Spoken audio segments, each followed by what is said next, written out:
Welcome to this journey through one of the most enduring mysteries in Texas history. Before we begin, leave in the comments where you're watching from and the exact time you're hearing this narration. We're always curious where and when these stories reach. In 1958, during a routine drought survey near Galveston Bay, a land surveyor filed a report describing something wedged in the mud of a nearly dry lake bed. Ship's timbers, rotted rope, and a brass fitting stamped with a maker's name from New Orleans dated 1819. The report was filed, forgotten, and buried in a county archive for decades. What follows is a documented account assembled from survey records, an 1821 Customs House letter, and a diver's personal journal recovered in 1984, pointing toward the last hours of Jean Lafitte's final Texas treasure ship, and why, after 2 centuries, it has never been found. By 1817, Jean Lafitte had rebuilt his empire on the ashes of Barataria. Driven from Louisiana by the U.S. Navy, he established a new base on Galveston Island, which he named Campeche. From here, Lafitte ran a smuggling operation of staggering scale. Privateering commissions from revolutionary governments in Latin America gave him legal cover to plunder Spanish shipping, and he brought the prizes back to Galveston to sell, most infamously smuggled human cargo sold in violation of the U.S. slave trade ban through a loophole involving Jim Bowie himself. Lafitte ruled Campeche like a monarch. He built a red-painted mansion called Maison Rouge, armed with cannons, and kept a personal guard of several hundred men. Ships from New Orleans, Havana, and even ports as far as Baltimore came to trade in his contraband market. For nearly 4 years, American authorities tolerated him. Galveston was technically Spanish territory, disputed and lawless, a gray zone perfect for a man who answered to no flag but his own convenience. But by 1820, patience in Washington had run out.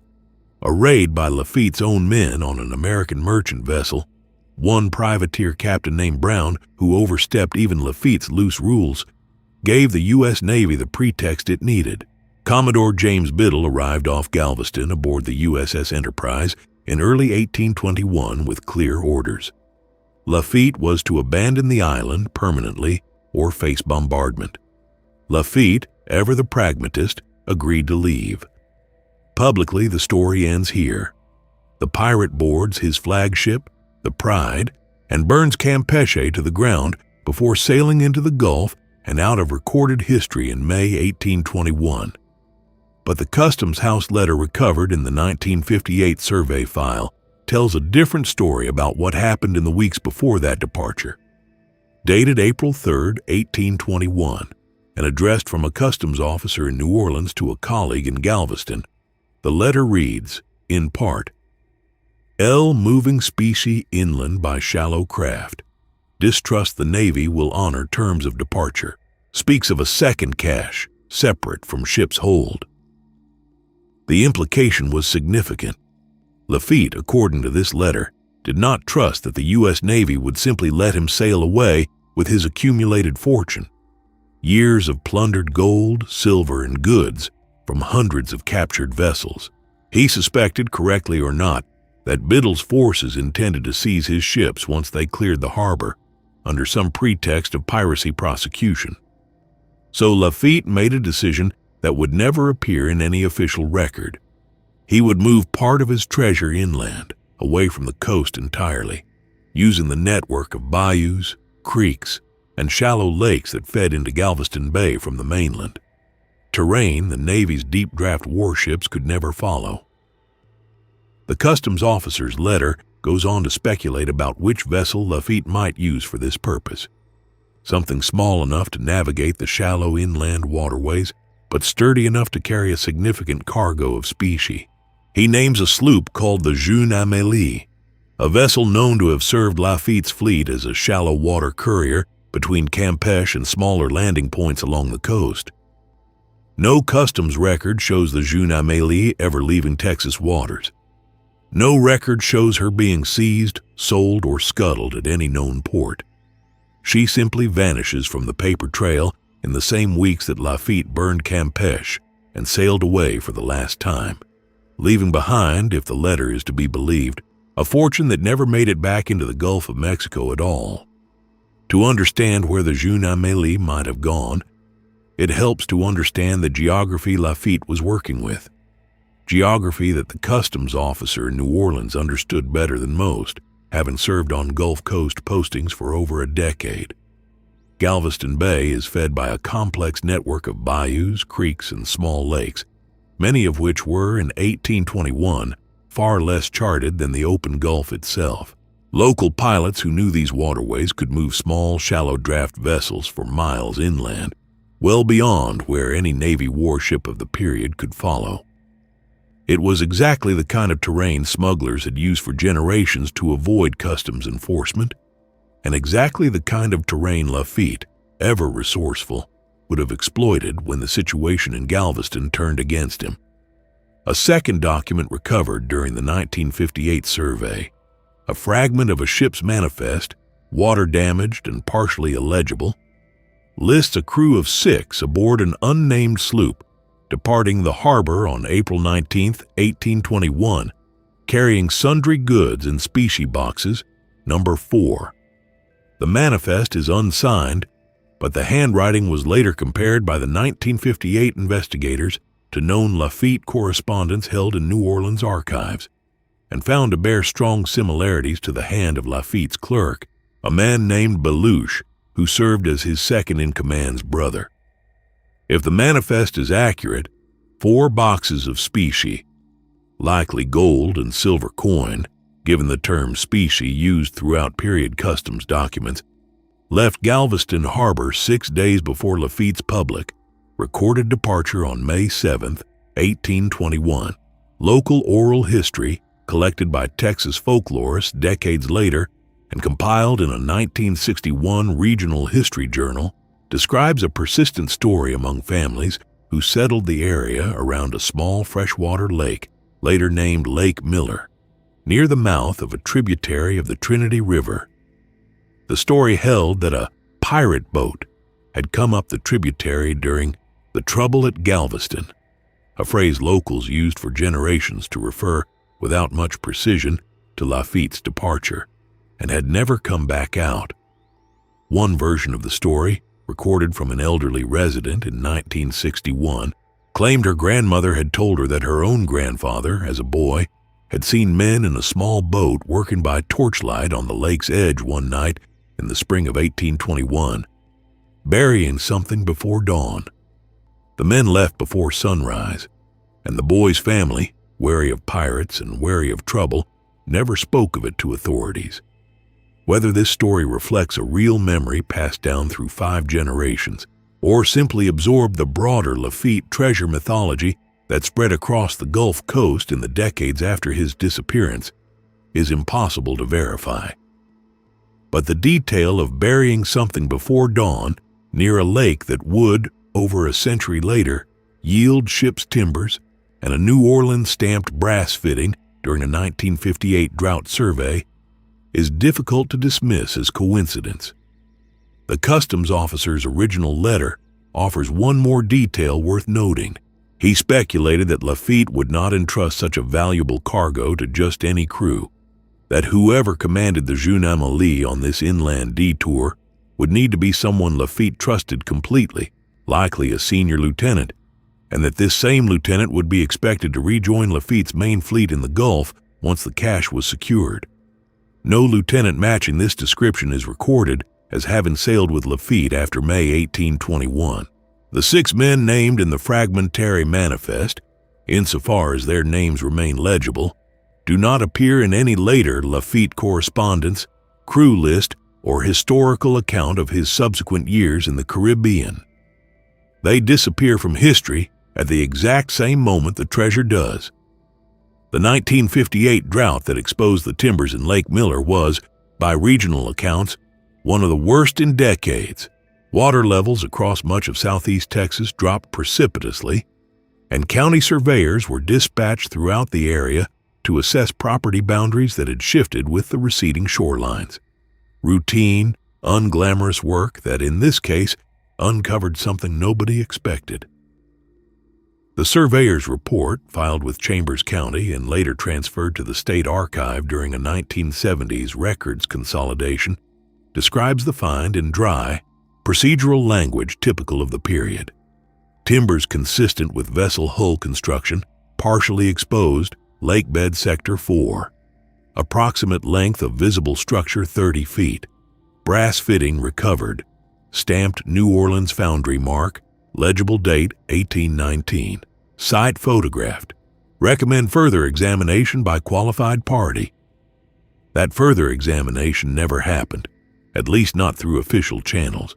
The report was filed, a copy forwarded to the State Historical Commission, and no action was taken. Texas in 1958 had considerably more pressing archaeological and historical priorities, and a partially exposed hull in a small private lake, without any accompanying treasure or human remains, simply didn't rise to the level of state interest. It might have stayed buried in bureaucratic obscurity indefinitely if not for a private diver named Walter Reese, who read a brief mention of the survey findings in a regional newspaper article in 1961. One of the few times the discovery received any public attention at all. Reese, an amateur historian and recreational diver with an interest in Gulf Coast shipwrecks, obtained permission from the property's owners to dive the lake himself over several weekends in 1962 and 1963.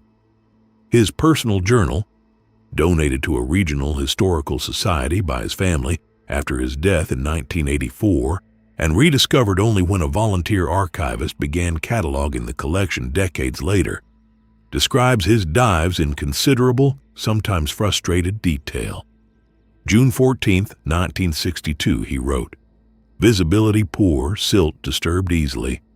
Located what I believe to be the timber structure described in the 58 report. Hull appears to run at an angle, bow deeper than stern, consistent with a vessel that settled unevenly, perhaps scuttled deliberately rather than sunk by accident."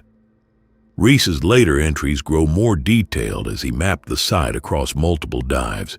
He recovered several small artifacts: ship's fittings, a corroded buckle, fragments of what he believed to be a wooden chest, but never in 3 years of diving located anything resembling the specie boxes, number 4, described in the 1821 manifest fragment.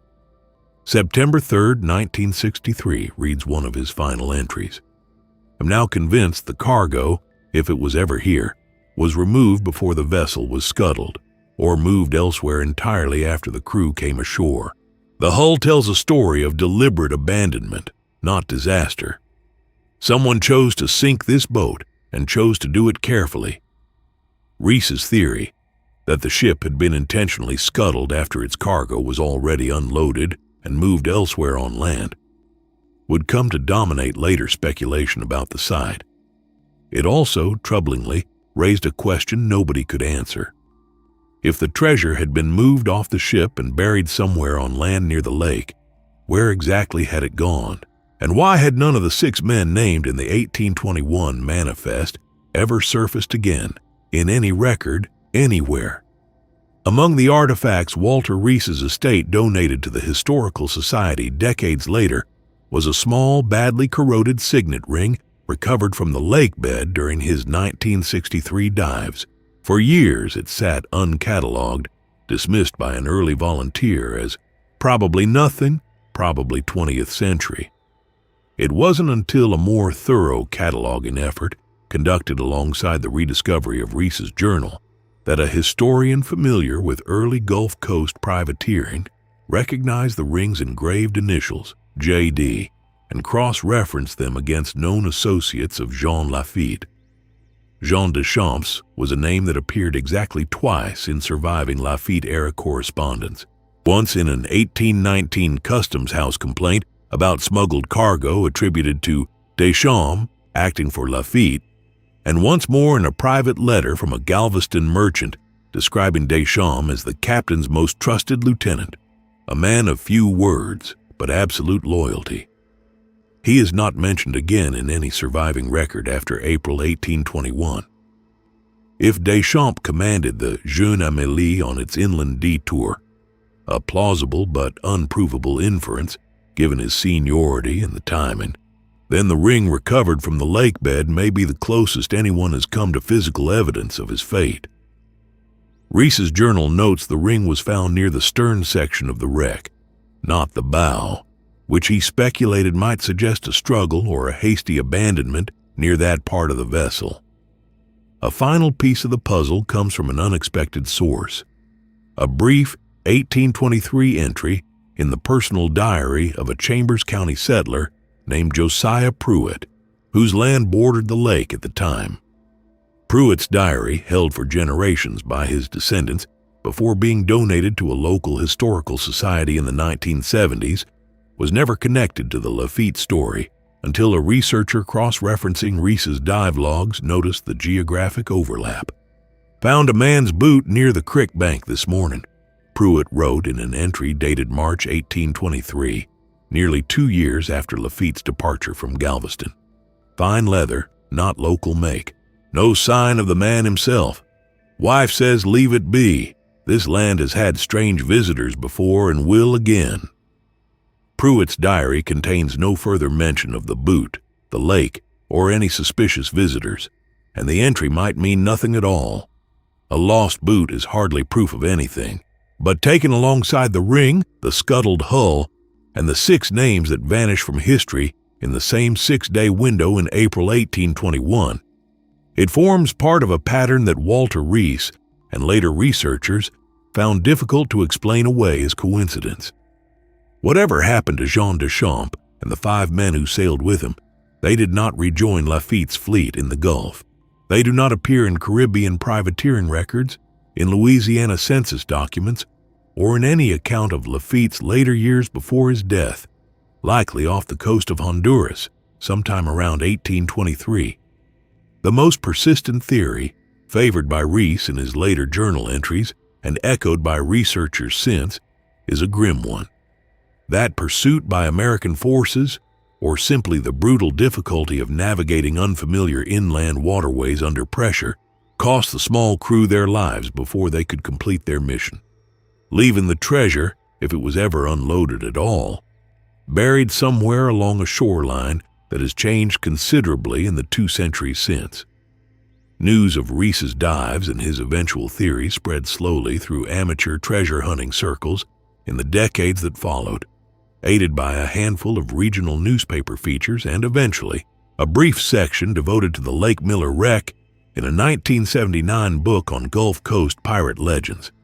The site attracted a steady trickle of amateur searchers over the following decades, some with metal detectors working the shoreline, others attempting their own dives with considerably less rigor than Rees had applied. None reported finding anything resembling Lafitte's missing specie boxes. Several reported finding nothing at all beyond fishing tackle and modern debris.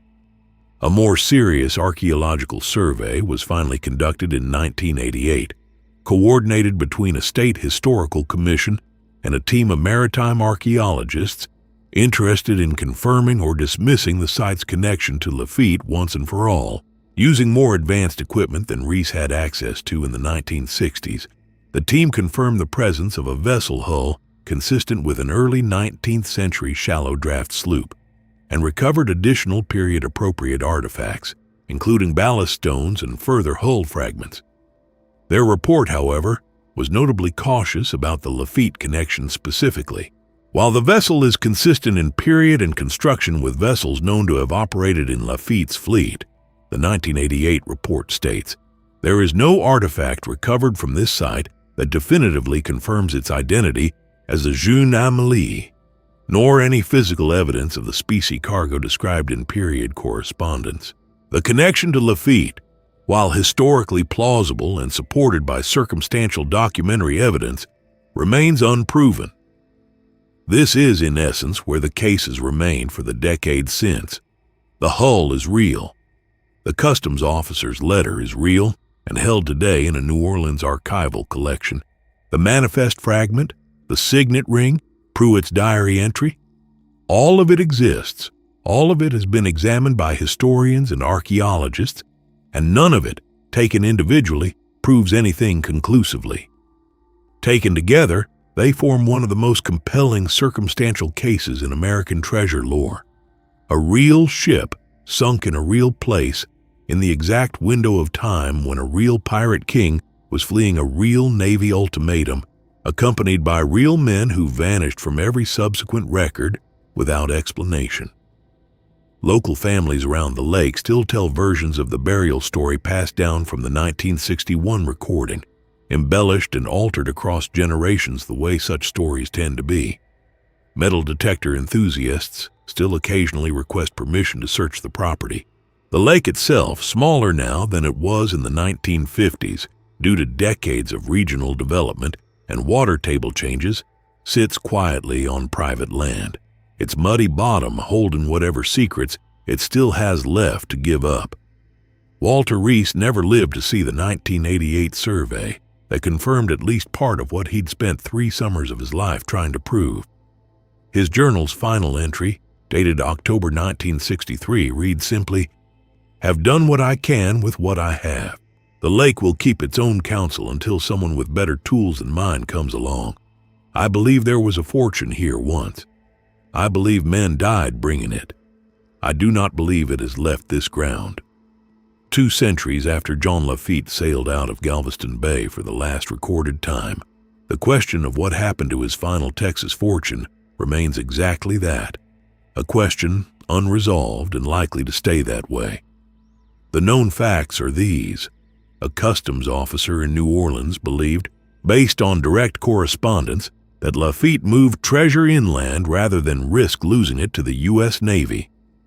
A manifest fragment tentatively linked to Lafitte's clerk by handwriting analysis records 4 boxes of specie leaving Galveston Harbor 6 days before Lafitte's public departure.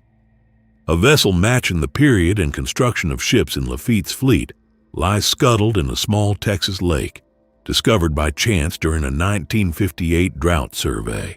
A signet ring bearing the initials of Lafitte's most trusted lieutenant was recovered from that same wreck, and 6 men, the lieutenant among them, disappear from every subsequent historical record in the exact same window of time. What remains unknown, and will likely remain unknown, is where, if anywhere, the treasure itself ended up. Walter Reese believed it was unloaded before the ship was scuttled. If he was right, it could be buried anywhere along a shoreline that has shifted considerably over 200 years of erosion, drought, flood, and development. If he was wrong, and the cargo went down with the ship, it may simply have been quietly recovered by someone at some point in the intervening 2 centuries and never reported, an outcome no less plausible than the alternative, and impossible to disprove. The 1988 archaeological team, in the final section of their report, offered a note of professional restraint that historians studying the case have since come to see as the closest thing to a final word the evidence allows. Absence of proof is not proof of absence, the report states, but neither should absence of proof be mistaken for confirmation of legend. What can be said with confidence is that something significant happened at this location in the spring of 1821, involving men connected to Lafitte's operation under circumstances that were never resolved and likely never will be.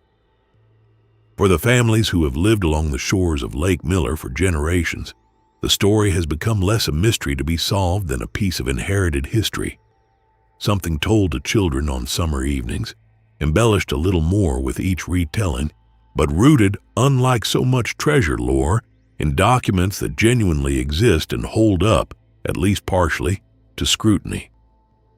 Jean Lafitte himself vanished from history not long after, his final years poorly documented, his death likely occurring off the coast of Honduras around 1823, fighting, as he had always fought, on his own terms and by his own rules. Whatever fortune he left behind in a quiet Texas lake 6 days before the world last saw him sail from Galveston has kept its silence for 200 years. It may keep it for 200 more.